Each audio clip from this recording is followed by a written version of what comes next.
Hello everyone, আমার নাম মোহাম্মদ ওয়াজিউর রহমান। আমি বুয়েট মেকানিক্যাল সেকেন্ড ইয়ারে পড়াশোনা করছি। তো আজকে তোমরা দেখতে পাচ্ছ, আজকে আমরা যে জিনিসটা পড়াশোনা করব ফিজিক্সের, সেটা হচ্ছে নিউটনিয়ান বলবিদ্যা।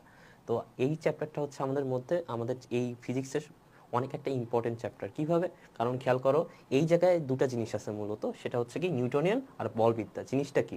এখানে মূলত আমরা নিউটনের ল যেসব আছে এবং আমরা বল নিয়ে কথা বলবো। তো আসো আমরা একটু দেখি প্রথমে আমরা কি নিয়ে আমাদের ফর্মুলাগুলো কি কি আছে সেসব নিয়ে একটু পড়াশোনা করি। দেখো দেখো প্রথমেই যে আমাদের এইসব ফর্মুলা আছে, এসব আমরা ম্যাথের মাধ্যমে দেখব। ঠিক আছে? দেখো এখানে কিন্তু এই চ্যাপ্টারে কিন্তু অনেকগুলো ফর্মুলা, এবং এই চ্যাপ্টারটা কিন্তু অনেক মজার। কারণ কি, এই চ্যাপ্টারটার সাথে আমাদের রিয়েল লাইফের সাথে আমরা কানেক্টেড করতে পারবো। দেখো এই এই সবগুলো ফর্মুলা আমরা ম্যাথের মাধ্যমে দেখব, তাহলে আমাদের মনে রাখতে সুবিধা হবে। আচ্ছা, প্রথমেই যে টপিকটা আছে